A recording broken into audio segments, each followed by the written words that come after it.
here. All right, so great things are happening, and I want to talk to you about the difference with your care, the difference between intervention and non-interference. There are totally different models that can happen with health or sick care.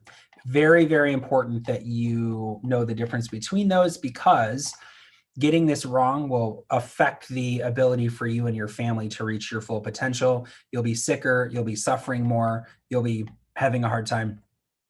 Getting this right means that you will function at your much closer, at least to your highest level, full potential, getting the stuff you need to get done, higher impact, healthier, more longevity, and you'll be avoiding lifestyle of being sick and suffering, and at least certainly reducing a lot of that. So it's very important. So the question is, are we, as a society, as people, as our family, are we going to wait until there's a problem bad enough and then do something about it? I don't know why I'm laughing. If any of you have followed me on Facebook at all, I had this situation last weekend where a lady was angry with me because she was behind us and we were trying to take a parking spot, and she kind of pulled around, and then she decided she was going to want that parking spot. And long story short, it became this altercation where she ended up hitting my body with her car twice. Like she ran into me with her car twice. The police came. It was nutso. Well, here's the thing. Nothing happened to her because they said, I don't know if it's true or not, but they said, because you didn't run away and she didn't chase you down, it's really not an issue. Now, I completely disagree with that, and I would never run away. My family was in the vehicle right next to this woman who was being irate. But here's the thing. Those police officers basically were saying, we're not going to do anything, but if she had pulled a gun on you, or if she chased you down, or if she ran you over, then we would do something. And I think to myself, that's a really dumb way to approach things. Well, the same is true with our health. We can wait until we find a lump. We can wait until we have a cavity. We can wait until we have debilitating migraines. We can wait until we lose the function in our hands and can no longer do our jobs. Sure, we can. It's not a judgment call. This is actually judgment-free accountability. You have to be accountable to the choices you make for yourself and your family. So this has to be a judgment-free accountability zone, which is exactly what it is. But if we are waiting until bad stuff happens, the same metaphor applies. Do we get marriage counseling only once the divorce papers have been filed? We can, but I think there's a better way. Do we start exercising only once we've had a heart attack and cheated death? We can, but there's a better way. Do we start saving money only once we filed bankruptcy? We can, but there's a better way. And so it really is a paradigm shift in our minds as to, with our health or sick care, those are different. Are we going to pursue an intervention model where we wait for the heart attack, we wait for the cavity, we wait for the lump, we wait for the pain, we wait for the functional deficit? Are we going to wait for those and then go ask for help? If it ain't broke, don't fix it kind of mentality. Or are we going to proactively say, I'm not avoiding something bad or treating an effect. I'm going to surround myself with a team of people who are looking at cause. What is causing dis-ease? What is causing symptoms? What is causing these diagnoses? And if we can address it back here, then it never becomes the big life-altering situation.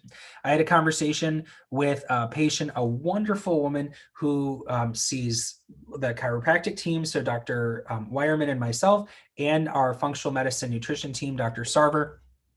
And she found out that she had a functional issue going on with her heart, and it really scared her, understandably, because the day before, there was a woman that had a heart incident and was in a coma on life support in the hospital that day as we spoke. And so when you hear from a doctor, there's something going on with your heart, that caused a lot of concern, as it should. I get that. But here's the difference. There's not a problem in her heart that requires an intervention. So she could go to the cardiologist, and the cardiologist could say, with a few eye rolls, your heart is fine. Your echocardiogram was fine. Your stress test was fine. I don't know what to tell you.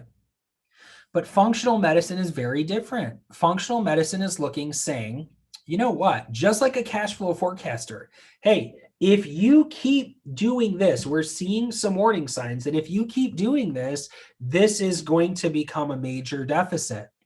So I promote and live out the non-interference model. My family and I get checked at least weekly to make sure our nervous systems are functioning well and our spines are healthy. That's the care we subscribe to.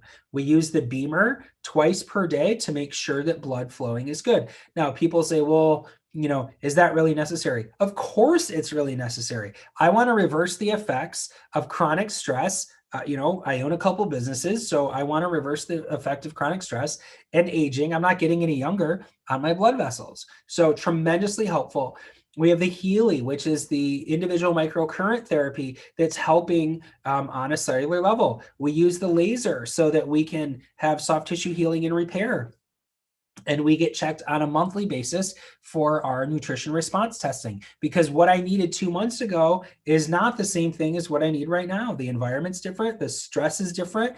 Everything is different now than it was 2 months ago. So we get checked every month. We update our supplementation and we get it taken care of. So there's a lot at stake here, but it's not intended to be complicated. The whole point is my list of people are all non-interference people. They're all people looking for interference and removing it before something bad shows up. Here's a perfect example, and I'll wrap it up.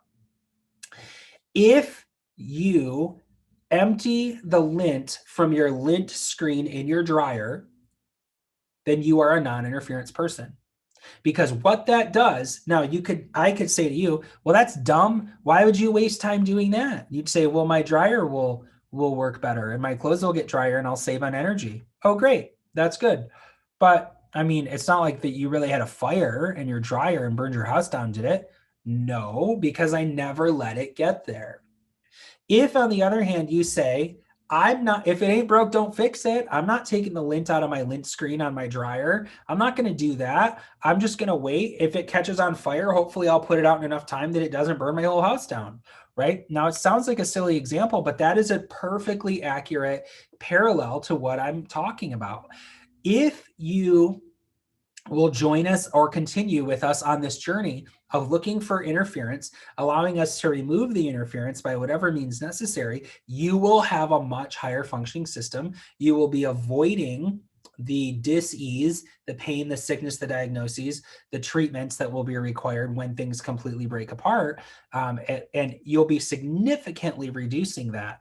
And that's what we want for you. So are you going to be a person who pursues healthcare, not sick care, but healthcare in a non-interference model? Or are you going to subscribe to, if it ain't broke, don't fix it, do nothing with it until it's broken, and then go for an intervention, which requires hospitalizations and surgery and drugs? And listen, sometimes we're going to be there, but the goal is be there as little as possible.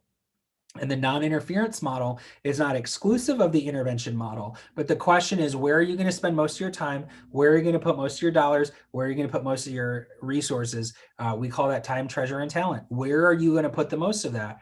I invite you to either join or continue with us on the journey of non-interference and leave the intervention model for only the last resort. I'm Dr. Lazar. Thanks for being here for our weekly Full Potential Live coaching. I look forward to being back next week. Thanks so much.